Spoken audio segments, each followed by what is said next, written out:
dermawan. Orang yang hatinya itu sudah merasa cukup, merasa puas, ya, maka dia akan bisa menjadi orang yang dermawan. Kenapa kita itu sulit untuk dermawan? Karena dalam hati kita belum ada sifat qanaah, kayak gitu. Apalagi kalau kita sudah merasa cukup, segala yang Allah berikan itu sudah cukup, sudah banyak, ya. Untuk kita mau nunggu apa lagi? Mau kapan lagi kita berbagi?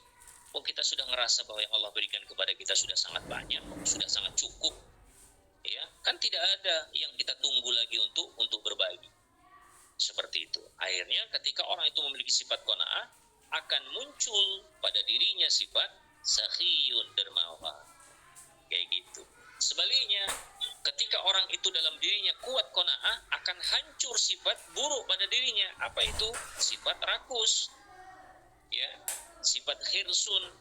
Karena antara qanaah dengan hirsun, kemarin disampaikan, itu ibarat api dengan air. Ketika sifat qanaah itu ada, maka ketika sifat qanaah itu kuat, maka khirsun itu akan melemah dan hilang. Sebaliknya, ketika qanaah itu tidak ada, maka yang akan bercokol dalam hati kita, yang akan kuat dalam diri kita, yang akan mendominasi qalbu kita, itu adalah sifat rakus, sifat toma. Dan ketika orang itu sudah dikuasai dengan sifat toma, ya, sifat rakus, karena tidak adanya qanaah pada dirinya, sudah bisa dipastikan itu ada sifat buruk yang lain yang mendampingi. Apa itu? Ya, bakhil. Nah, coba lihat dimanapun antum berada hari ini, kalau orang itu sudah toma, rakus, itu pasti dia bakhil. Antara toma dengan bakhil itu seperti tangan kanan dan tangan kiri, ya. Kalau orang toma pasti bakhil, ya. Orang bakhil pasti toma. Kalau ada orang toma tidak bakhil, ya itu sudah bisa dipastikan, ya, tidak bahilan atau kedermawannya itu hanya pencitraan saja, ya.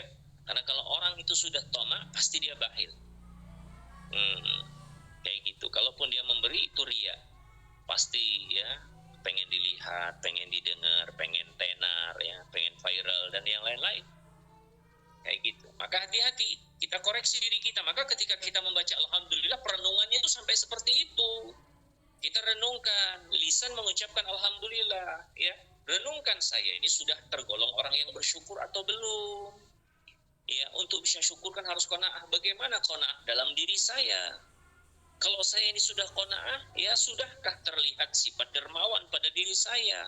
Kalau saya belum qanaah, berarti saya tergolong orang yang rakus. Ya, kalau saya rakus sudah bisa dipastikan saya pun bakhil. Ya, seperti itu perenungannya ketika kita mengucapkan alhamdulillah itu. Jadi, sholat itu betul-betul tanha anil fahsya'i wal munkar. Karena ketika kita melafadzkan alhamdulillah saja, ini menjadi sebuah tafakkur, ya, menjadi sebuah muhasabah, koreksi pada diri kita. Ya, bagaimana kita bisa muhasabah dengan lafadz alhamdulillah? Ya, dengan pemahaman. Makanya kita harus memahami, ya.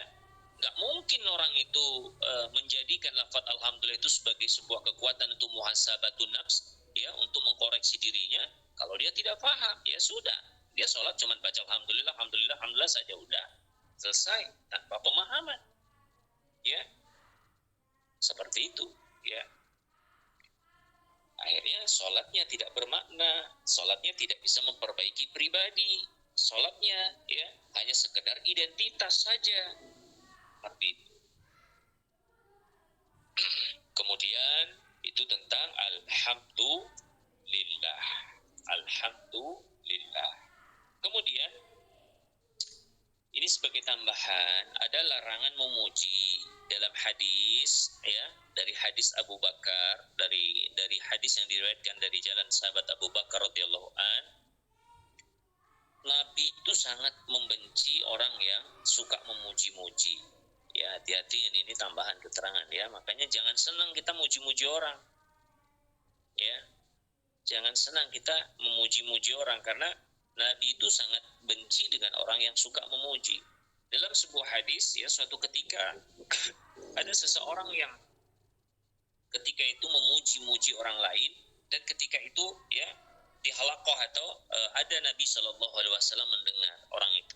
Apa kata Nabi Shallallahu Alaihi Wasallam kepada orang itu, kepada orang yang suka muji-muji itu? Apa kata Nabi? Beliau mengatakan, wailaka qata'ta unuqa sahibika, ya. Wailaka qata'ta unuqa sahibika, ya, celaka kamu, kata Nabi. Berulang kali ngomong kayak gitu, celaka Nabi, kamu sudah memotong, ya, leher saudara, ya. Kamu sudah memotong leher saudara, ya. Jadi Nabi itu ketika ada orang yang memuji, dia langsung membantah dengan menegur dengan ucapan yang sangat tegas ini. Wailaka qata'ta unuqa sahibika, ya, celaka kamu. Ya, celaka kamu. Kamu sudah memotong leher saudara. Jadi lihat, ya, kita kadang-kadang dipotong leher kita sama orang, kita senang. Itulah kita karena kita jahil. Padahal pujian itu seperti memotong leher. Maka Nabi SAW menyampaikan dalam hadis ini, ya, celaan kepada orang yang memuji-muji dengan mengatakan wailaka qata'ta unuqa sahibika. Ya, anehnya orang-orang kayak kita ini dipotong leher kita dengan orang-orang yang memuji kita, kita malah senang, ya. Terima kasih, ya. Kalau ya orang yang senang muji pinjem duit itu cepat langsung dipinjemin, ya. Sementara kalau orang yang mencela, wah luar biasa, kita benci, kita jauhi, ya. Ya Allah ya Rabb. Itulah busuknya kita. Orang yang memuji kita sukai, orang yang mencaci kita benci, ya. Itulah busuknya kita, ya. Nabi SAW lihat itu, mengatakan kepada orang yang suka muji, wailaka qata'ta unuqa sahibika, kata Nabi. Itu diulang-ulang loh dalam hadis itu Nabi itu. Nah, ini menunjukkan ketegasan Nabi, bahwa Nabi itu sangat tidak suka dengan perilaku, dengan karakter orang yang senangnya muji-muji, ya. Orang yang muji-muji, kata Nabi dalam hadis itu, sama dengan orang yang memotong leher saudaranya. Artinya kan membunuh itu, ya. Anehnya orang-orang kayak kita ini dipuji malah kita, ya, bersuka cita dengan pujian itu, menikmati. Ada orang, itulah orang-orang jahil macam kita ini, dipotong lehernya malah senang, ya. Dipotong lehernya kita malah senang. Orang yang motong leher malah kita sukai. Itulah kita. Maka mulai hari ini pahami, ya, benci dengan orang-orang yang suka memuji, ya, dan berterima kasih kepada orang-orang yang mencela kita dan mencaci kita. Itu standar kemuliaan adabnya itu di situ sebetulnya. Kalau kita paham dengan alhamdulillah, ya, kita akan beralih cara pandang kita. Kita akan, ya, membenci orang yang suka memuji dan berterima kasih kepada orang yang mencaci. Tapi terima kasihnya tulus, ya. Ucapan terima kasih yang tulus, ya. Syukran katsir, terima kasih banyak, ya, kamu sudah mencela saya, alhamdulillah. Masya Allah gitu, ya. Kamu sudah menghina saya, alhamdulillah, terima kasih. Tulus, ya. Makanya tetap senyum, tapi bukan muka masam, ya. Itu hadis yang kedua. Hadis Nabi SAW itu dalam hadis Muslim itu nomor hadis 3002. Nabi SAW itu pernah bersabda. Nah, ini lebih tegas lagi nih, ya, celaan untuk orang-orang yang suka memuji. Iza ra'aitum maddahin, ya, iza ra'aitum maddahin fahtu fi wujuhihim turab, ya. Jika kamu melihat orang-orang yang suka memuji, kata Nabi, fahtu, ya, taburkan, fi wujuhihim, pada wajah-wajah mereka, turab, tanah, ya. Lihat, pernah kita melakukan ini? Enggak pernah, ya. Malah orang yang muji itu malah, ya, disayangi, dikasih makanan, kasih hadiah, pinjam duit dipinjemin, kan gitu, ya. Kalau Nabi SAW nggak kayak gitu. Kata Nabi SAW, iza ra'aitum maddahin, ya, kalau kami itu melihat orang yang senangnya itu muji-muji, fahtu fi wujuhihim turab, ya, taburkan, ya, di mukanya itu tanah. Masya Allah, ini bentuk pengingkaran yang sangat tegas. Kita katanya mengikuti sunnah Nabi, ya, tapi dalam faktanya kok enggak. Orang yang muji kita sukai, kita dekati, ya, best friend lah kalau suka muji-muji kita itu. Bahasa kita itu best friend gitu. Orang yang suka muji itu best friend, ya. Sementara orang yang ya sering mencaci, ya, apa itu namanya, musuh. Masya Allah, ya. Musuh kita benci, kita jauhi, ya. Orang-orang yang suka mencaci. Padahal Nabi SAW dalam hadis Muslim ini jelas, iza ra'aitum maddahin fahtu biwujuhim turab, ya. Jika kamu melihat orang yang senangnya itu muji, menyanjung, ya, maka taburkan di wajah-wajah mereka turab, ya, tanah, taburkan tanah di wajah-wajah mereka. Kemudian Umar bin Khattab, simak perkataan Umar bin Khattab. Ini ada dalam kitab Fathul Bari, ya, di juz yang ke-10 halaman 477. Dalam kitab Fathul Bari itu dinukil perkataan Umar bin Khattab radhiyallahu anhu. Umar bin Khattab itu mengatakan, al-madahu huwa dhabuhu, kata Umar bin Khattab, ya. Pujian itu adalah sembelihan. Nah, ini Umar bin Khattab yang mengatakan. Jadi pujian itu adalah sembelihan. Berarti kalau orang itu dipuji artinya disembelih. Coba perhatikan. Apa kata Umar bin Khattab? Al-madahu huwa dhabuhu. Pujian itu adalah sembelihan. Berarti kalau orang dipuji itu disembelih. Ya, anehnya kita tadi kalau dipuji malah kita senang, padahal leher kita itu sedang dipotong itu sama saudara kita. Itulah kita, makanya hiduplah dengan tuntunan ilmu sehingga jalan hidup kita itu terang, ya, nggak keliru. Dan selama ini ya aneh kita, lisan kita mengucapkan alhamdulillah, kita ngakui bahwa semua pujian itu milik Allah, tapi kita concern dengan pujian, nggak sadar kalau ketika sedang dipuji kita ini sedang disembelih kita, ya. Nah itu, ya, itu artinya hadis-hadis Nabi Shallallahu Alaihi Wasallam yang sangat menekankan tentang bencinya pujian kayak gitu. Kemudian kita lanjutkan ke Rabbul Alamin sesuai dengan tema kita. Masih ada waktu sekitar 35 menit, insyaallah. Ketika kita melafadzkan Rabbul Alamin, ya, dalam Al-Fatihah, tadi konsekuensi alhamdulillah, ya, masya Allah. Alhamdulillah dari awal sampai akhir tadi. Kemudian,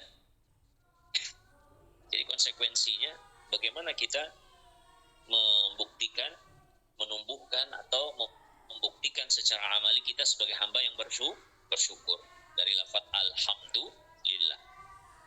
Satu lagi ayat, ya, untuk penguat dan penghalang untuk bisa merealisasikan alhamdulillah itu kita harus tahu. Siapa yang menjadi penghalang pokok, aktor penting yang menghalangi kita untuk tidak bisa merealisasikan alhamdulillah itu, ya, supaya kita tidak bisa menjadi abdun syakur, karena konsekuensi secara amali dari alhamdulillah adalah membuktikan dalam sikap, ya, dalam perilaku kita secara i'tiqadi dan amali bahwa kita adalah hamba yang bersyukur. Kita harus tahu penghalangnya itu siapa, aktor penghalangnya itu siapa yang membuat kita tidak bisa bersyukur. Dijelaskan dalam Quran.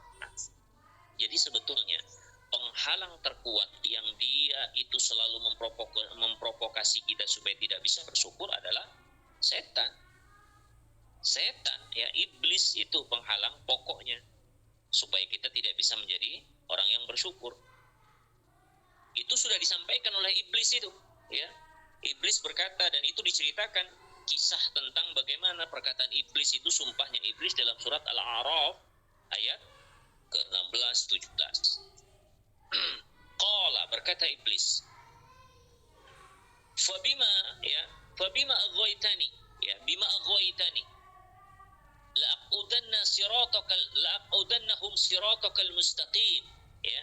Berkata iblis, itu diceritakan di surat Al-A'raf ayat 16-17. Berkata iblis, fabima aghwaytani, ya, la'aqudannahum siratakal mustaqim, karena engkau telah, ya, menghukum aku sesat, ya, la'aqudanna, niscaya aku akan menghalang-halangi. La'aqudanna itu kalau secara lughawiyah, secara bahasa, ya, niscaya aku itu, niscaya sungguh aku akan duduk, maksudnya la'aqudanna, ya, la'aqudannahum siratakal mustaqim, niscaya aku itu akan duduk, ya, pada jalan-jalanmu yang lurus. Ya, itu kalau secara lugah, secara bahasa. Tapi makna la'udanna itu, ya, itu diberikan penjelasan. Niscaya aku akan menghalang-halangi. Duduknya iblis dalam jalan-jalan Allah itu duduk untuk menghalangi, maksudnya supaya kita tidak bisa mengikuti jalan itu. Maka iblis bersumpah tadi, fabima aghwaytani la'aqudannahum siratal mustaqim, karena engkau ya telah menghukum aku sesat, niscaya aku akan menghalang-halangi mereka keturunan Adam dari jalanmu yang lurus.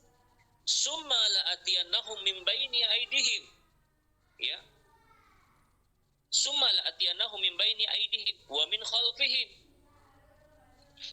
wa an yaminihim wa an samailihim wala tajidu aksarahum syakirin. Itu ya. Dan aku akan mendatangi mereka dari depan, dari belakang, dari kanan, dari kiri, ya. Kemudian iblis mengatakan di penutup ayat ini, wala tajidu aksarahum syakirin. Aku pastikan, ya. Itu ya, prasangka iblis itu, ya. Optimisme iblis itu mengatakan wala tajidu aktsarahum syakirin, niscaya ya engkau akan menjumpai sebagian besar dari anak keturunan Adam itu akan menjadi orang yang tidak bersyukur. Ini optimisme iblis, ya. Jadi iblis itu akan menjegal, menghalangi kita supaya kita tidak bisa merealisasikan alhamdulillah, supaya alhamdulillah hanya sebatas lisan saja, tidak teraplikasi dalam jawarih, dalam perilaku. Karena perilaku bukti dari alhamdulillah adalah syukur. Ya, iblis tidak bisa menghalangi mulut kita untuk melafadzkan alhamdulillah, tapi iblis ya membuat kita menjadi hamba yang tidak bisa bersyukur. Lisan mengucapkan alhamdulillah, tapi ya perilaku kita tidak pernah bersyukur dengan Allah Subhanahu wa taala.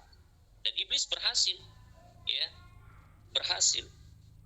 Iblis mengatakan bahwa aku pastikan bahwa sebagian besar dari keturunan Adam itu tidak bersyukur. Betul, ya, faktanya memang seperti itu. Realitanya memang seperti itu.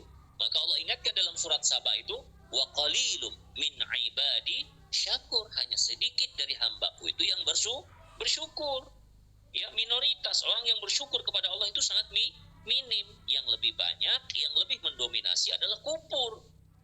Ya, dikasih, ya, tidak pernah merasa cukup, tidak pernah merasa puas, kurang terus, ya. Nah, itu kan tanda orang tidak bersyukur, itu tanda tidak qanaah. Bagaimana dia akan bersyukur orang qanaah saja tidak? Ya, itu, ya. Kita lanjut. Jadi setelah alhamdulillah, Allah itu ya menyambung dengan sifat di situ. Alhamdulillah, ya. Rabbil, ya, kata Rabbi itu sifat dari Allah. Rabbil alamin. Alamin di situ berkedudukan sebagai mudhof ilaih, ya, fi mahalli jarri. Li'annahu mudhof ilaih. Dia dalam keadaan majrur karena dia mudhof ilaih. Kata Rabb, apa sebetulnya ya di balik kata Rabbul alamin? Nah, ini kita harus tahu. Ya, apa konsekuensinya secara i'tiqadi dan secara amali dari ucapan Rabbul alamin? Ya, Masya Allah. Jadi Rabbul Alamin kalau secara bahasa, ya, secara lughah, kata Rabb itu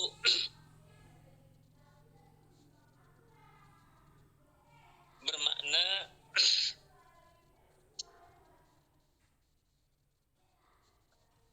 memiliki banyak makna. Kata Rabb, di antara makna Rabb itu bermakna pemilik.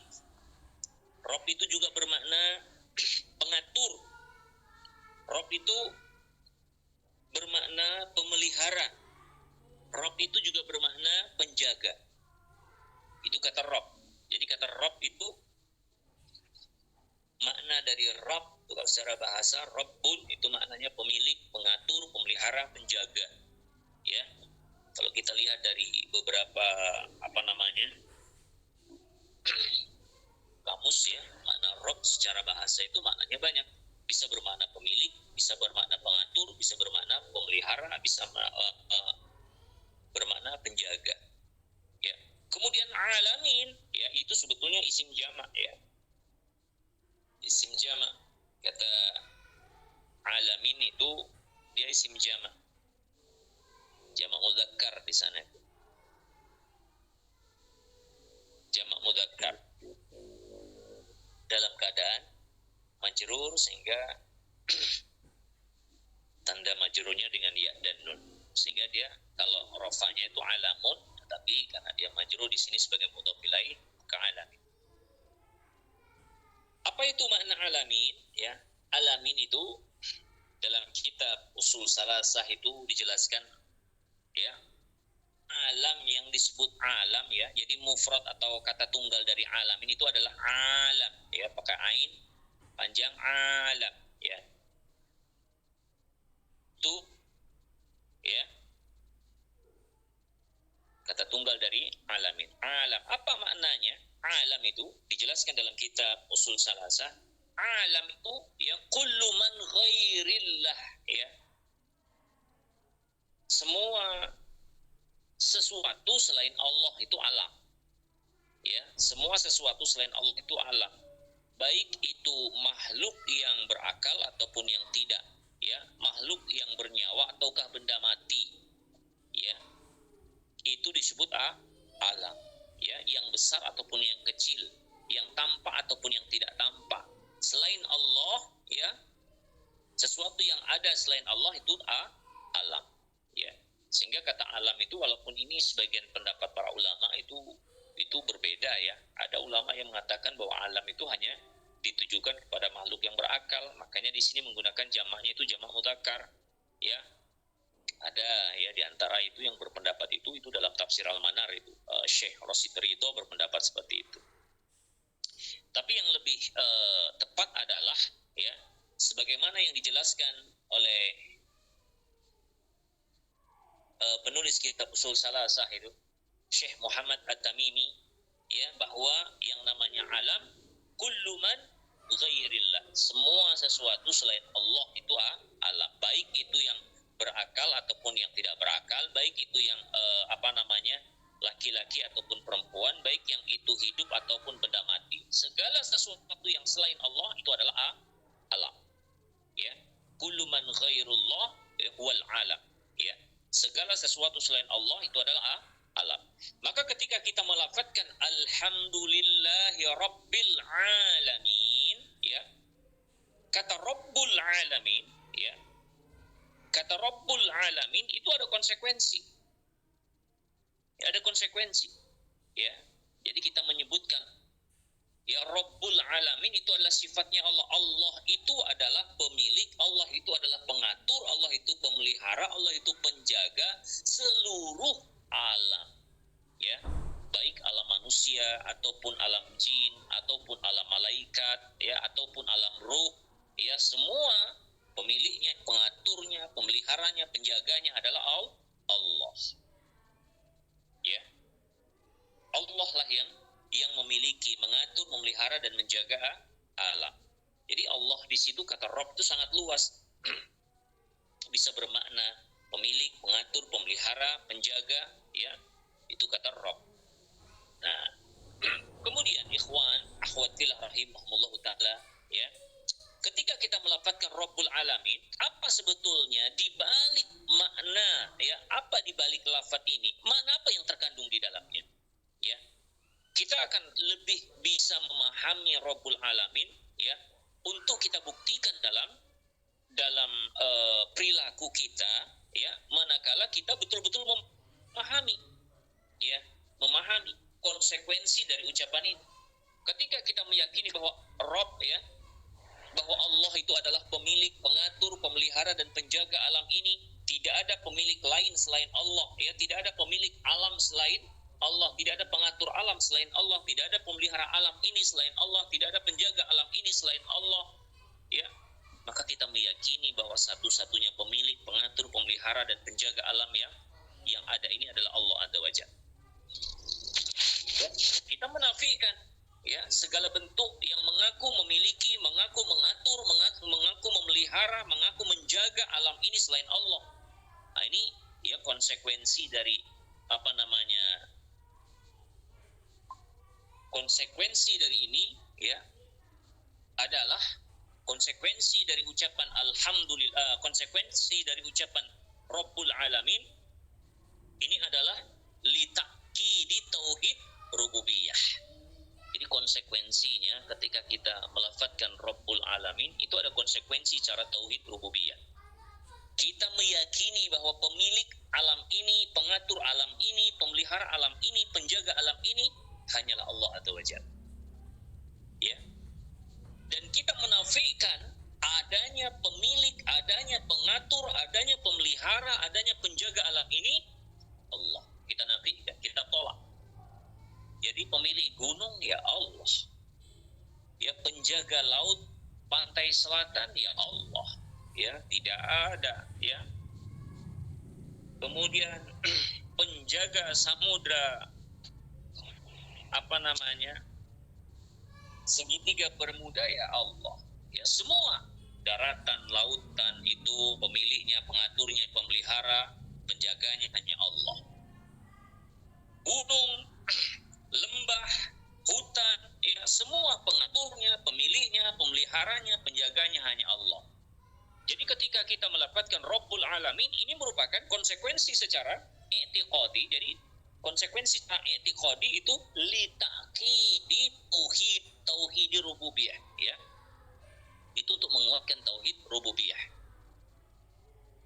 Jadi ketika kita mengatakan Rabbul Alamin dalam salat itu kita harus betul-betul faham bahwa alam ini ya, kata alam itu kullu syai'in min ghairillah, segala sesuatu, kullu man min ghairillah itu adalah alam. Segala sesuatu selain Allah itu adalah alam.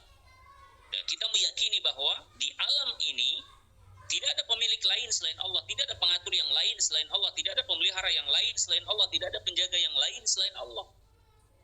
Ya. Allah lah pemilik, Allah lah pengatur, Allah lah pemelihara, Allah lah penjaga alam ini. Itu secara konsekuensi atau muqtada'ul i'tiqadi. Jadi ketika kita melafadzkan Rabbul Alamin, konsekuensi secara i'tiqadi ya adalah ya litakidi tauhid rububiyah, untuk menguatkan, mengokohkan, meneguhkan tauhid rububiyah. Kita akan tolak ya segala bentuk khurafat, tahayyul yang meyakini ya penunggu ini, penunggu itu, penguasa ini, penguasa itu, kita tolak ya, tidak ada. Kita tolak. Kita tidak ada meyakini ada penguasa ini, penguasa itu, pemelihara ini, pemelihara itu. Ya, pemilik, pengatur, pemelihara, penjaga alam ini adalah Allah Azza wa Jalla. Tidak ada penguasa lain. Itu secara ya konsekuensi secara i'tiqadi. Maka kita yang sudah sholat harusnya kalau orang itu betul-betul sholat, lisannya mengucapkan alhamdulillah rabbil alamin, konsekuensinya tauhid rububiyahnya itu kuat. Dia nggak akan mungkin lagi ada keyakinan tahayyul, khurafat, tak ada.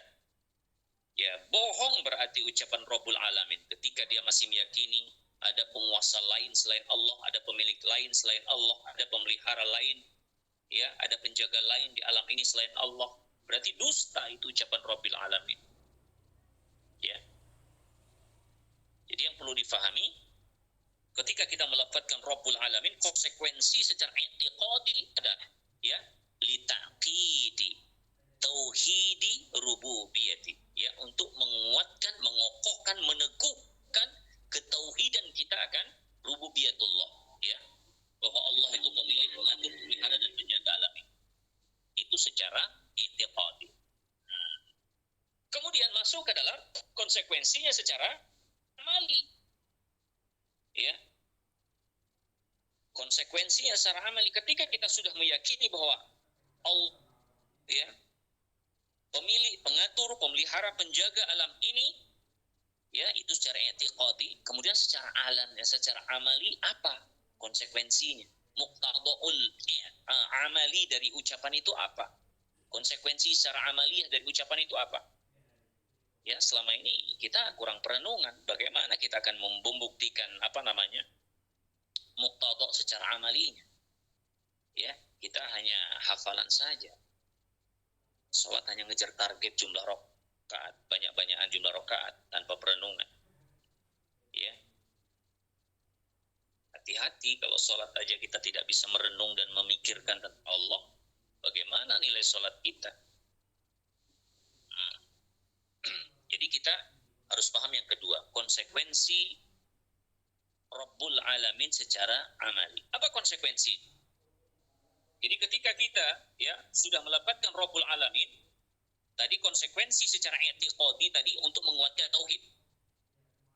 Ya, itu secara konsekuensi secara i'tiqadi untuk menguatkan tauhid. Li ta'kidi tauhid rububiyah, ya, untuk menguatkan tauhid rububiyah. Kemudian konsekuensi muqtadaul amali dari ucapan Rabbul Alamin adalah ini konsekuensi yang lebih berat, ya. Ketika kita sudah melafadzkan alhamdulillah Rabbul Alamin, ya. Rabbul Alamin itu ada sebuah konsekuensi muqtada amali. Ya. Ketika kita mengatakan bahwa semua alam ini, ya, yang besar ataupun kecil, yang tampak ataupun yang tidak tampak, dari alam manusia ataupun alam jin itu dikuasai oleh Allah, ya. Kemudian konsekuensi secara amali itu akan melahirkan keyakinan dalam diri kita, wa nahnu minal alamin wa ana min zalikal alam. Dan saya ini itu termasuk bagian di antara alam ini. Ya. Kalau Allah mengatur matahari, Allah mengatur bintang, Allah mengatur bulan, ya. Allah mengatur seluruh alam ini, ya. Allah mengatur seluruh alam ini. Berarti Allah juga mengatur kita. Ya, mengatur kita. Ini yang harus dipahami. Inilah yang nanti menjadi dasar, ya,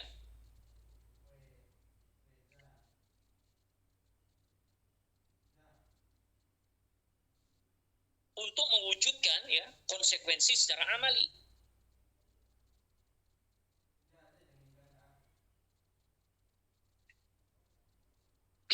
Jadi ketika kita sudah yakin bahwa wa nahnu minal alamin, saya ini loh termasuk dari bagian alam yang ada ini, ya, ini menuntut kita, ya, menuntut kita untuk menunjukkan bahwa kita itu siap diatur oleh pengaturan Allah. Ya, jadi kalau matahari saja tunduk dengan aturan Allah, ya, bulan itu tunduk dengan pengaturan Allah,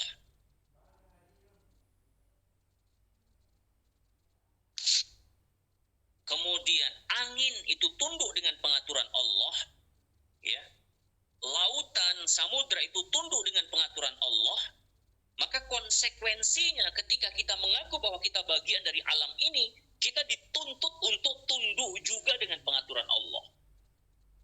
Jadi ucapan Rabbul Alamin itu, ya, secara i'tiqadi menuntut kita, ya, untuk tunduk dengan aturan Allah.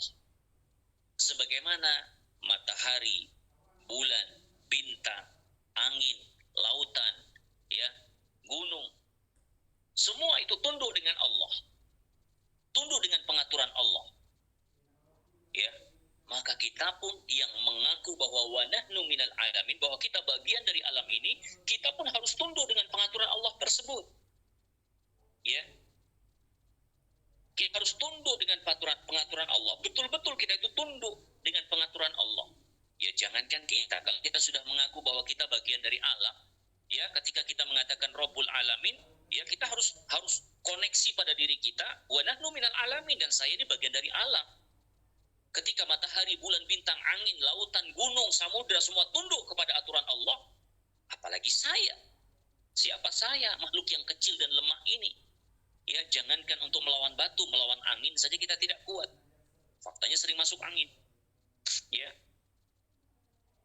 Kayak gitu.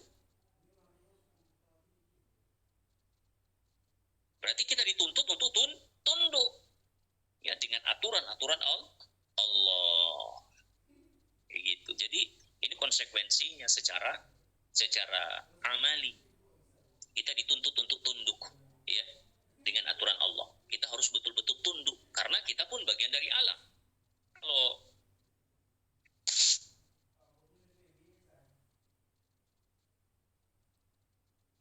alam yang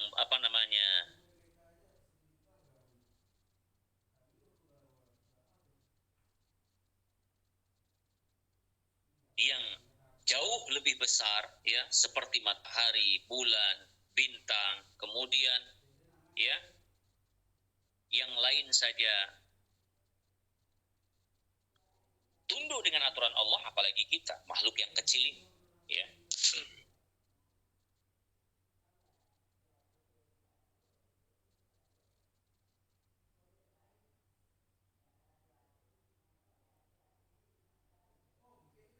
Kemudian, ya, ya, jadi ketika Allah mengatur, ya, mengatur alam, kita yakin bahwa Allah mengatur alam, dan kita juga menyadari, ya, bahwa kita bagian dari alam yang berada dalam pengaturan Allah. Maka, ya, konsekuensi atau muqtadaul secara amali dari keyakinan ini, ketika kita sudah mendapatkan Rabbul Alamin, itu menuntut kita itu untuk siap diatur dengan pengaturan Allah. Tidak komplit, ya, tidak ada bantahan ketika kita diatur dengan pengaturan Allah, ya. Segala pengaturan Allah terkait hidup kita, sehat sakit kita, susah senang kita, lapang sempit kita, sengsara dan bahagianya kita, ya, celaka dan beruntungnya kita, berhasil dan gagalnya kita, itu bagian dari pengaturan Allah. Maka ketika kita sudah mendapatkan Rabbul Alamin, konsekuensi secara amali kita dituntut untuk bisa betul-betul menjadi hamba Allah yang ridho dengan pengaturan Allah. Ini, ya. Ketika kita, ya, tidak bisa ridho dengan pengaturan Allah, berarti kita belum bisa membuktikan konsekuensi secara amali dari ucapan Rabbul Alamin. Ketika kita melafadzkan lisan kita mengatakan Rabbul Alamin, Rabbil Alamin dalam surat Al-Fatihah, kan kita menyadari bahwa kita bagian dari alam, wa nahnu minal alam. Kita semua itu bagian dari alam ini. Ya, alam ini semua tunduk dengan pengaturan Allah. Ya.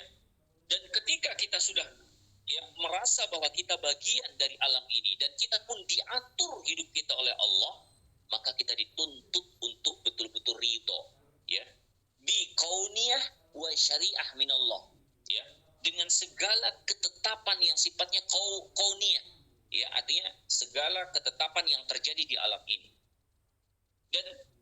dan semua ketetapan yang bersifat syariah, aturan pada diri kita, maka kita harus betul-betul siap menerimanya. Kita harus ridho. Jadi ini konsekuensinya yang berat di sini. Jadi ketika kita ngomong Rabbul Alamin, konsekuensinya, ya, kita kan bagian dari alam. Kita juga diatur oleh Allah. Berarti hidup saya, susah senang, sehat sakit, ya, kaya miskin, lapang sempit, itu Allah yang mengatur. Ya. Maka konsekuensi orang yang mengucapkan Rabbul Alamin, dia harus ridho dengan pengaturan Allah. Ya, kalau dia itu hanya ridho kepada Allah ketika dia sehat, ya, ketika dia sakit dia tidak ridho, ya berarti dusta ucapan Rabbul Alaminnya. Dia belum siap mengakui bahwa dia bagian dari alam. Berarti ketika kita sudah betul-betul ridho dengan pengaturan Allah, dalam pandangan orang yang ridho, sehat dan sakit itu sama. Dalam pandangan orang yang ridho, ya, lapang dan sempit itu sama. Dalam pandangan orang yang ridho, untung dan rugi itu sama. Ya. Dalam pandangan orang yang betul-betul ridho, berhasil dan gagal itu sama. Itu ridho. Yang membuat kita gagal itu karena takdir dari Allah. Yang membuat kita berhasil juga karena takdir dari Allah. Yang menetapkan kita sehat itu Allah. Yang mentakdirkan kita sakit juga Allah. Lalu bedanya kita. Semua itu kan pengaturan Allah. Pergantian sehat dan sakit, lapang dan sempit, itu seperti perubahan siang dan malam yang tunduk dengan aturan Allah. Kenapa kita membangkang? Kita hanya ridho ketika kita sehat, ketika kita kaya, Ketika kita berhasil, ketika kita lulus, kita ridho. Tapi ketika kebalikan dari itu yang sesuai dengan keinginan kita terjadi, di mana sifat ridhomu wahai manusia? Ya, di mana sifat ridhomu wahai orang yang mengaku hamba? Ya, di sini. Ketika kita mengaku wa nahnu minal alamin, konsekuensinya kita harus siap ridho dengan pengaturan Allah. Ya, sehat sakit, lapang sempit, ya, susah senang, kaya miskin, untung rugi, ya, gagal berhasil, itu sama karena itu kan Allah yang mengatur. Semua itu dalam pengaturan Allah Azza wa Jalla. Maka kewajiban kita sebagai seorang hamba yang sudah meyakini bahwa kita bagian dari alam, ya kita harus ridho. Kita harus ridho dengan pengaturan Allah Azza wa Jalla. Tidak ada keluhan, ya.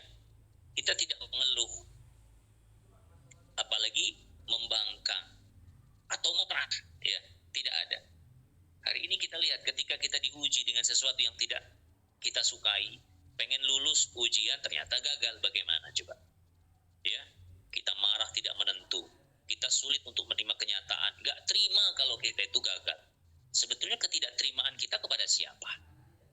Kepada zat yang sudah menetapkan perjalanan hidup kita. Kan hidup ini kan sudah dikonsep di Lauhul Mahfuz. Sebagaimana Nabi SAW itu menyampaikan,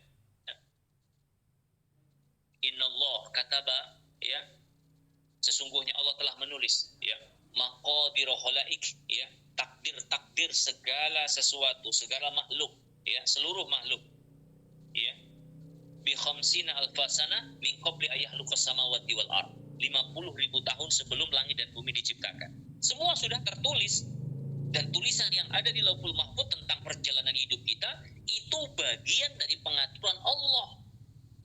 Kenapa kok kita tidak tunduk dengan pengaturan Allah? Ya, ketika kita menghadapi sebuah ujian, pengennya kita lulus, ternyata kita gagal. Bagaimana sikap kita? Di mana ridhomu ketika itu? Ketika Anda ingin sehat, tapi ternyata diuji dengan sakit, ya, bagaimana? Di mana ridhomu ketika itu?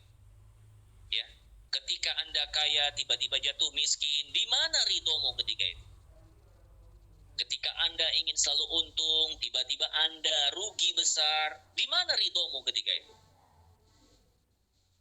Lalu lisan kita mengucapkan Rabbul Alamin, itu konsekuensinya di mana selama ini?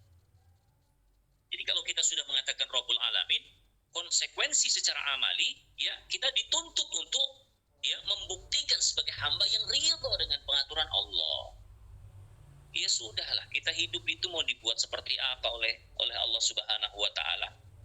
Kita menerima dengan senang hati. Ridho itu kan senang, puas, bahagia. Menjalani setiap episode perjalanan hidup kita itu dengan sikap yang sama, ridho. Ya, tidak ada yang lain. Dan kita sadar, kita sudah mengatakan wa nahnu minal alam. Ketika kita mengatakan Rabbul Alamin, Allah itu Rabb seluruh alam, kita pun bagian dari alam itu. Berarti kita pun tidak luput, makhluk yang kecil seperti kita ini, dari pengaturan Allah. Ya, kapan orang yang kita cintai akan bersama dengan kita, kapan orang yang kita cintai akan berpisah dengan kita, itu pun sudah dalam pengaturan Allah. Tapi faktanya lihat, ketika orang yang antum semua cintai, orang-orang yang antum semua sayang, meninggal dunia atau hilang, ya, bagaimana kita? Kita tidak terima, seolah-olah kita tidak siap dengan aturan Allah. Ya, kenapa harus mati? Kenapa harus sakit? Kenapa harus hilang? Ya, kenapa harus bangkrut? Kenapa harus rugi? Kenapa harus gagal? Itu perasaan yang ada dalam diri kita. Kita memberontak dengan pengaturan Allah Azza wa Jalla. Lalu di mana kita meletakkan, ya, hakikat dari Rabbul Alamin yang kita lafadzkan dalam selama ini? Di mana? Kalau ternyata tidak ada sifat ridho dalam dirimu, ya, tidak ada sifat ridho dalam dirimu, kayak gitu. Jadi itu yang perlu difaham. Jadi konsekuensi dari Rabbul Alamin adalah, ya, secara i'tiqadi itu di tauhid rububiyah, ya, menguatkan tauhid kita secara rububiyah, bahwa hanya Allah lah satu-satunya pemilik, pengatur, pemelihara, penjaga alam ini, itu secara i'tiqadi. Kemudian secara amali, konsekuensinya adalah ya kita dituntut untuk ridho dengan pengaturan Allah. Ya, termasuk juga dalam kauniyah, tadi dalam perjalanan hidup ya, sehat sakit, kemudian lapang sempit, kemudian untung rugi, gagal, berhasil gagal, semua itu dalam pengaturan pribadi. Termasuk juga dengan kauniyah Allah yang terjadi di dalam ini. Kapan Allah itu akan mentakdirkan panas, hujan, angin, ya, gempa, semua itu miliknya Allah kok. Yang memiliki alam ini semua Allah. Tugas kita sebagai hamba ya hanya ridho dengan kauniyah Allah. Ketika Allah ya memang mengatur dunia ini harus kemarau panjang, ya sudah, jangan mengeluh, diam, tutup mulutmu dari semua Tuhan. Ya, jangan mengeluh karena Allah lah pemilik alam ini dan Dia pemilik mutlak. Mau dibuat seperti apa bumi ini itu terserah Allah. Ya, kita ridho ketika memang Allah mentakdirkan harus panas. Ya, misalnya yang sudah kita ridho dengan pengaturan Allah itu. Ya, angin kencang yang menghempaskan atap-atap rumah, ya sudah. Ya, jangan pernah kita mengeluh. Ya, karena keluhan itu bukti tidak adanya ridho dalam dirimu. Jadi kalau orang ridho itu sudah nggak ada lagi ngeluh ya. Orang ridho itu levelnya itu di atas sabar. Jadi ridho itu di atas sabar. Untuk bisa ridho, ya melatihnya harus sabar dulu. Belajar sabar, baru bisa sampai pada tataran ridho. Ya, kalau sabar, ketika kita menghadapi sesuatu yang memang tidak sesuai dengan keinginan kita, kita sabar, artinya tidak mengeluh. Tidak ada keluhan, menahan diri untuk tidak mengeluh. Ya, itu sabar. Kita tahan diri kita untuk tidak mengeluh. Ya, dan itu perjuangan untuk bisa meraih ridho. Jadi terhadap semua kauniyah pengaturan Allah di alam ini ya kita ridho. Mau dibuat seperti apa alam ini, yaitu terserah Allah sang pemiliknya. Ya, Allah lah sang pemiliknya, tidak ada yang lain. Ya, maka kita harus ridho dengan pengaturan Allah itu. Saya sering kali menyampaikan bahwa jadilah manusia ya yang senantiasa ridho dengan pengaturan Allah seperti telapak tangan ini. Mau kita seandainya kita buat telungkup, telentang, miring, condong ke kanan, ke kiri, ya terserah Allah Subhanahu wa Ta'ala sang pemilik kita. Jadilah orang yang betul-betul ridho dengan pengaturan Allah. Ya, mungkin itu ya penyampaian materi pada malam hari ini. Dilanjutkan dengan tanya jawab kalau seandainya ada yang mungkin kurang jelas terkait dengan materi dulu ya, terkait dengan materi. Kita membahas masalah sholat dan ini masalah terpenting dalam ibadah kita. Silahkan kalau ada yang kurang jelas. Ikhwan, akhwat, silahkan kalau ada yang memang mau ditanyakan.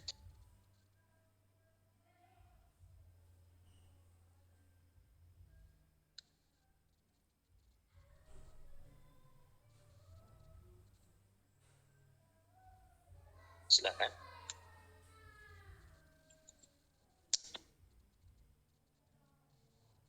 Yang di mute silahkan kalau seandainya memang ada yang perlu ditanyakan. Tafadhol. Assalamualaikum Pak Ustaz. Waalaikumsalam warahmatullahi wabarakatuh. Ini dari Riau ini. Silahkan dari Provinsi Riau ini. Saudara kita. Tafadhol. Masalah apa tadi Pak Ustaz yang mau saya tanyakan, kita ini yang dibilang Pak Ustaz tadi alam.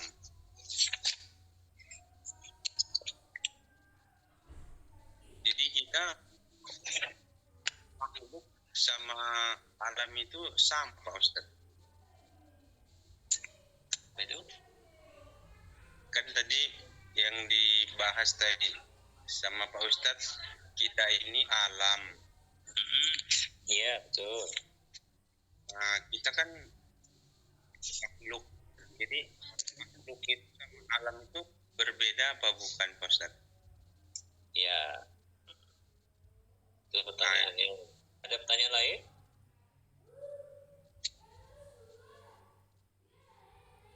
Ada pertanyaan lain atau itu biasa jawab dulu? Itu aja iya Pak Ustadz. Ya, insyaallah ya. Barakallahu fik. Ya. Jadi, apakah alam itu sama dengan makhluk? Sama. Itu hanya bahasa yang berbeda. Makhluk pun itu kan artinya yang dibuat atau yang diciptakan. Makhlukun. Ya. Allah qayakum makhluk. Makhluk itu kan yang dibuat atau yang diciptakan. Ya. Segala sesuatu selain Allah itu kan makhluk. Ya. Allah itu khalik, yang membuat. Allah yang membuat. Segala sesuatu selain Allah itu makhluk yang dibuat. Ya. Kemudian kata itu sama dengan alam. Ya. Apa itu alam? Ya, alam kullu man ghairillah. Segala sesuatu selain Allah. Yang dijelaskan oleh para ulama, segala sesuatu selain Allah itu alam. Ya, segala sesuatu selain Allah kan makhluk. Berarti alam, ya, alam dan makhluk itu sama. Yang menunjukkan segala sesuatu selain Allah azza wajalla. Ya. Segala sesuatu selain Allah.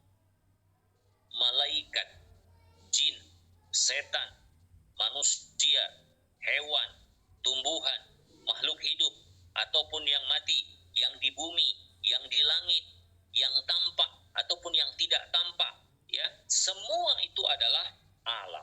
Semua itu adalah dibuat atau makhluk. Jadi kata alam dan makhlukun itu sama. Menunjukkan makna untuk segala sesuatu selain Allah azza wajalla. Itu. Yang lain silakan.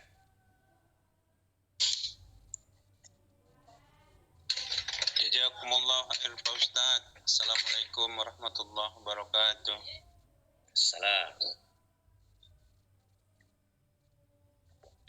Yang lain silakan. Tafadhol kalau ada. Boleh tanya di luar tema Pak Ustadz? Yang coba yang lain dulu aja, yang lain. Nanti kalau seandainya yang lain terkait tema kira-kira sudah paham semua, baru di luar tema insyaallah. Yang lain Ya, terkait tema?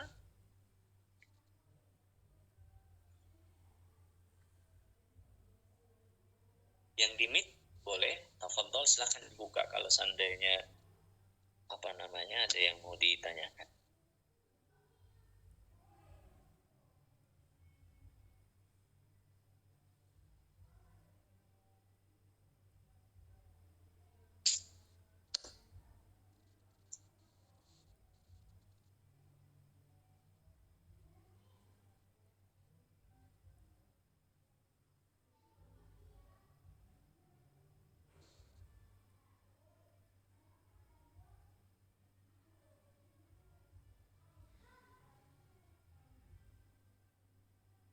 Ada yang lain?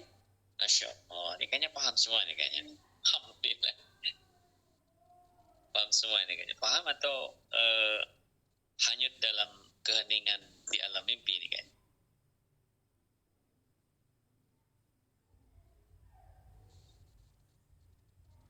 Silakan kalau ada. Mas Nasrul ada? Tanya sedikit Ustaz. Waalaikumsalam warahmatullahi wabarakatuh. Tafadhol Mas Nasrul.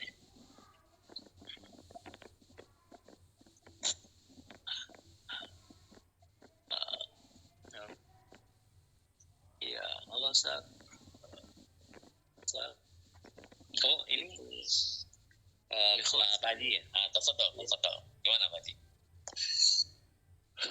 Jadi Ustadz selalu sampaikan kita bisa menjadi hamba-hamba yang qanaah gitu Ustadz ya. Tapi belakangan ini kita itu dapat kiriman mengajak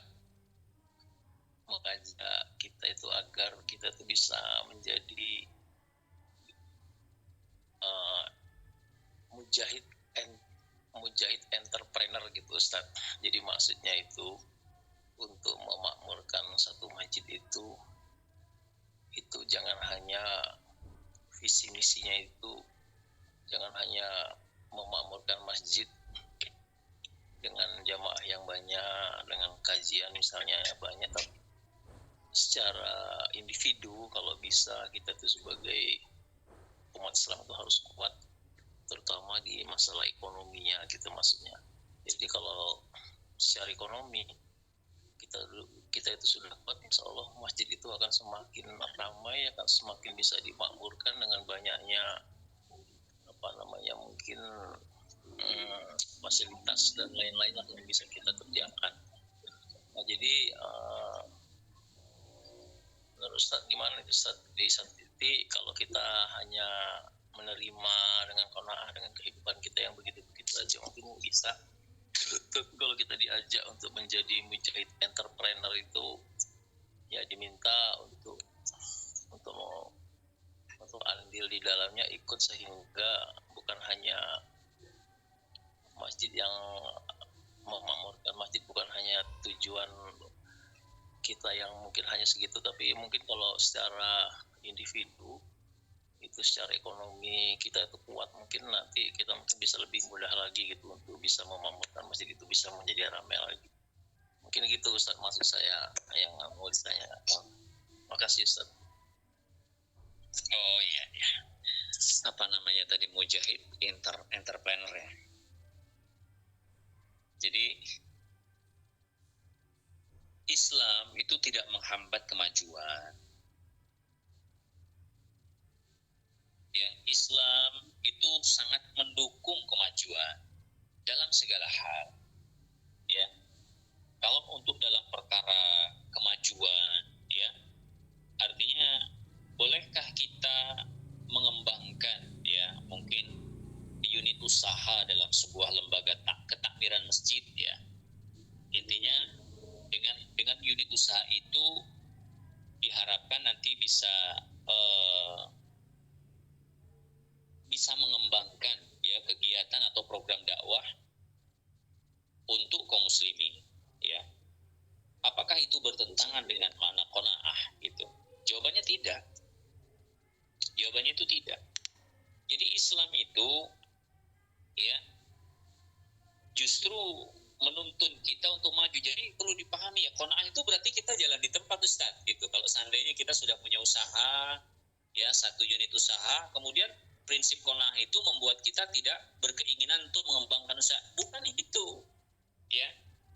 Jadi prinsip qanaah ya itu adalah kesiapan secara mental, secara spiritual, bahwa kita itu betul-betul merasa puas dengan apa yang sudah Allah berikan. Ya. Merasa puas dengan apa yang sudah Allah berikan pada diri kita. Merasa puas ya dengan apa yang sudah Allah berikan pada diri kita. Tetapi ya, prinsip qanaah itu sama sekali tidak membatasi kita untuk berkembang dan maju. Ya. Tidak. Untuk perkara kemajuan dunia ini, apapun bentuknya, dari sisi ekonomi, ya, teknologi, Islam tuh harusnya maju. Ya. Ya, Islam harusnya di depan dalam masalah itu. Tetapi ya, segala bentuk kemajuan dalam unit usaha, ya dalam bidang apapun, itu tujuannya bukan untuk kepentingan pribadi, tapi kepentingannya untuk dakwah. Ya, yang salah itu ketika kita itu mengembangkan unit-unit usaha di berbagai bidang, kemudian tujuan akhirnya itu untuk kesenangan pribadi. Itu yang salah. Islam itu secara konsep, ketika kita itu memahami qanaah, saya sampaikan bahwa ketika kita mencari dunia, ya, apapun boleh kita tempuh selama itu ya dengan jalan yang halal, ya, tetap mengikuti aturan syariat. Boleh kita lakukan. Tapi prinsip kita, ya, dunia itu kita cari untuk kemaslahatan akhirat. Itu prinsip pokoknya. Sehingga ketika kita mencari dunia seperti ini tidak ada benturannya dengan makna qanaah. Jadi qanaah itu bukan statis ya, makna yang betul itu dinamis. Ya, semakin dia itu ya berharap dia itu mendapatkan yang banyak untuk supaya bisa memberikan yang lebih banyak. Ya. Jadi qanaah itu bukan statis, sudahlah dapat penghasilan seperti ini dah di aja gitu sampai mati. Loh, orang yang dia qanaah itu, mana qanaah yang benar itu dinamis, bukan statis. Dia berharap untuk bisa mendapatkan yang lebih, bukan tidak mensyukuri yang ada. Ya, dia sangat bersyukur, qanaah, tapi dia ingin mendapatkan yang lebih dengan tujuan untuk supaya dia bisa memberikan yang lebih kepada orang lain, kepada umat. Kontribusinya untuk Islam itu semakin lebih besar. Tetap saja orang qanaah itu prinsipnya itu seperti keran, Pak. Ya. Jadi prinsip orang qanaah itu ketika mencari dunia seperti keran. Ya. Yang masuk itu banyak, yang keluar juga banyak. Jadi orang mukmin itu dia konsep hidupnya dengan terkait masalah dunia itu hanya seperti keran. Saya berikan contoh itu supaya lebih paham ya. Jadi konsep orang yang qanaah yaitu yang benar adalah konsep qanaah dinamis, bukan statis. Ya. Jadi prinsip orang qanaah ketika mencari dunia itu, dia menjadikan dunia itu baginya hanya seperti keran air. Kalaupun dia dapat banyak, dengan tujuan yang dikeluarkan juga banyak. Keran kan nggak bisa nahan, Pak. Dia hanya menyalurkan saja. Nah, jangan seperti tandon air. Ya, dia kumpulkan banyak, penuh ya tandon dengan isi 1.000 liter atau 2.000 liter. Disimpan banyak sampai penuh, ya kemudian yang dikeluarkan cuma sedikit. Nah, itu salah. Ya, bukan itu yang dikehendaki Islam. Orang yang qanaah itu ya adalah orang yang dia itu berobsesi untuk mencari yang banyak dengan tujuan supaya dia bisa mentasarufkan untuk kepentingan dan kemaslahatan umat yang lebih banyak lagi. Jadi boleh, kesimpulan tidak masalah, itu tidak bertentangan dengan konsep qanaah insyaallah. Ya Allah, ya. Jazakallah khair Ustaz. Jawabannya ya. Khair Ustaz. Terima kasih. Ya Pak Haji. Satu lagi Mas Ali yang tadi terkait dengan yang lain, silahkan kalau memang ada masalah yang lain tadi. Silahkan. Kalau ada tadi ada pertanyaan tema yang lain, silahkan. Satu lagi pertanyaan. Assalamualaikum Pak Ustadz. Assalamualaikum warahmatullahi wabarakatuh. Silahkan Mas Ali. Ini terkait masalah yang di WA-kan Pak Ustadz kemarin di grup. Apa itu? Masalah surat Maryam ayat 71. Silakan dibaca.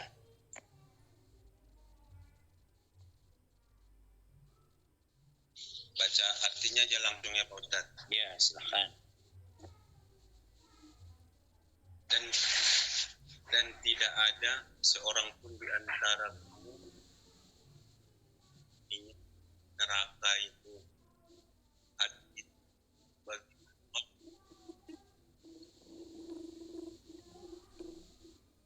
ketentuan yang sudah ditetapkan.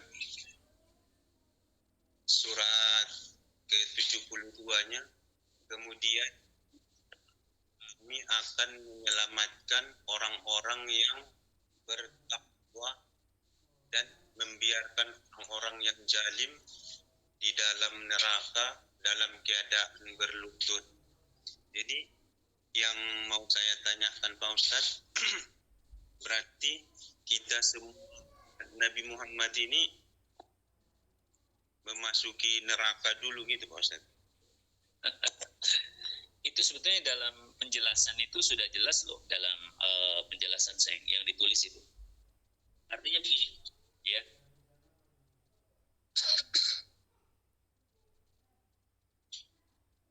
Tidak semua ya di sana itu ya, tidak semua di sana wa inna minkum illa wariduha itu tidak ditujukan untuk seluruh kaum muslimin, ya. tapi itu ditujukan untuk seluruh orang-orang kafir di sana. Ya, pun orang yang mukmin, orang yang beriman, ya, tidak ada, ya, tidak ada satupun keterangan bahwa mereka itu wajib harus ke sana, tidak, karena banyak, ya, banyak hal-hal yang itu, ya, terkait dengan kehendak Allah dan karunia-Nya, ya, yang akan mengangkat dan membebaskan orang-orang yang beriman itu dari azab, kayak gitu. Kita pun meyakini, nanti itu kita pun meyakini di antara orang-orang mukmin itu ada orang yang dia masuk surga tanpa hisab. Ya, berarti kan untuk orang yang beriman, ya, itu tidak ada kepastian bahwa dia itu akan masuk mendatangi neraka dulu, baru setelah itu mereka itu nanti akan, yang tidak. Itu ditujukan ayat ini, dijelaskan oleh para ulama, itu untuk orang-orang kafir. Itu. Adapun orang yang beriman, ya ada yang dimasukkan ke dalam neraka, karena setelah proses panjang nanti ada hisab, ada mizan, ada sirat, kembali lagi kepada bagaimana amal mereka masing-masing. Jadi kepastian mampir ke neraka dulu, ya, mampir ke neraka itu adalah semua itu ditujukan untuk orang-orang yang kafir, bukan untuk orang yang beriman. Seperti itu. Bahkan yang sahih adalah orang yang beriman di antara mereka itu ada yang dia diampuni Allah, ada yang timbangan amalnya itu nanti lebih berat dibandingkan dosanya dan dia diselamatkan dari neraka. Ada orang-orang yang dia itu masuk surga tanpa proses hisab. Ya, artinya fakta-fakta dalil itu menjadi penguat bahwa tidak, untuk orang yang beriman harus semua mampir dulu ke neraka, tidak. Seperti itu. Gimana Mas Ali? Alhamdulillah Pak Ustadz, ya karena memang kita kan orang awam, kalau udah dijelaskan kan ya memang mudah-mudahan kan yang paling kita temui kan salah ini kan karena Pak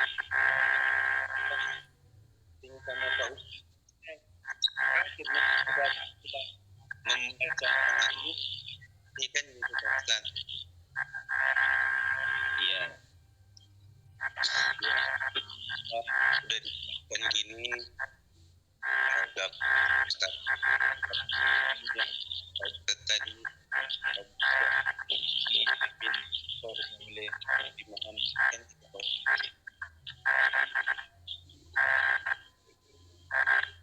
itu aja. Jazakumullah khairan Pak Ustadz. Assalamualaikum warahmatullahi wabarakatuh. Waalaikumsalam warahmatullahi wabarakatuh. Mungkin itu ya yang kita sampaikan pada insyaallah pada kajian malam hari ini. Alhamdulillah, mudah-mudahan kita semua bisa mengambil faidah dari kebaikan yang mungkin disampaikan, ya.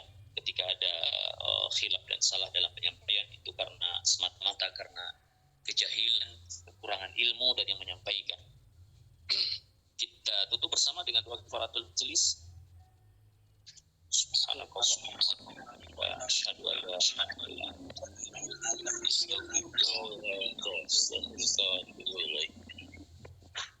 Assalamualaikum warahmatullahi wabarakatuh.